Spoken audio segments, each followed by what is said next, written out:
Hello friends, in this video we will talk about development length, what development length is, why we need it, and how should we provide the development length in the reinforcement design. So starting from the beginning, as per the limit state design method, we know that we have got two limit states. So we have got two limit states. What are they? The first limit state is our limit state of collapse, and the second is limit state of serviceability. So I'll not go into detail in these topics because our topics are not these but the development length. So limit state of collapse, what it says is that your structure should be strong enough to take the loads that are acting on it. Okay, and the limit state of serviceability, it says that not only your structure should be strong, it should be serviceable. For example, let's say that if this is your slab over here, and let us assume that we have designed it as per limit state of collapse, and let us assume that this is strong to take the load that acts on it.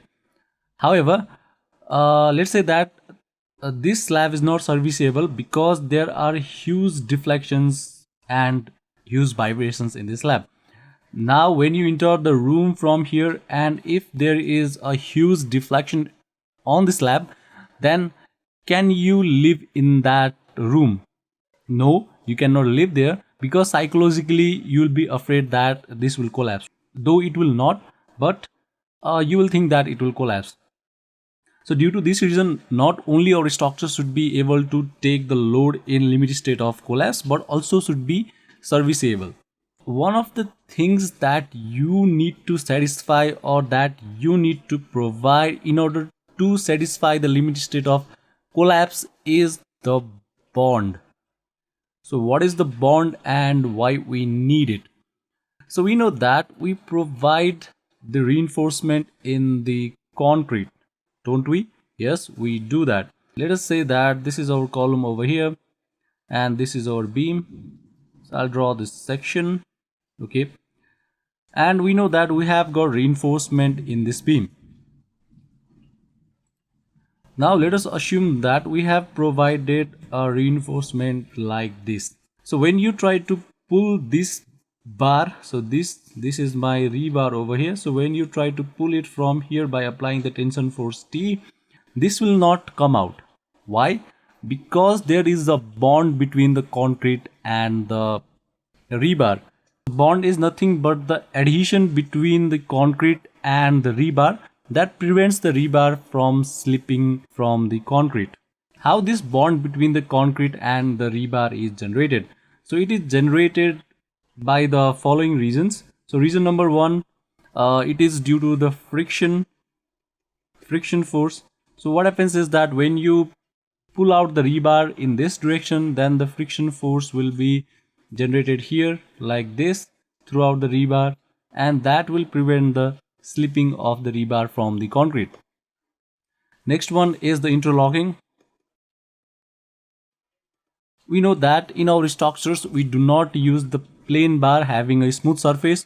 We use the deformed bars that do not have the smooth surface. They have got the rough structure. Due to that reason, there is an interlocking between the concrete and the rebar, and that also prevents the slipping of that rebar. So third one is the chemical addition.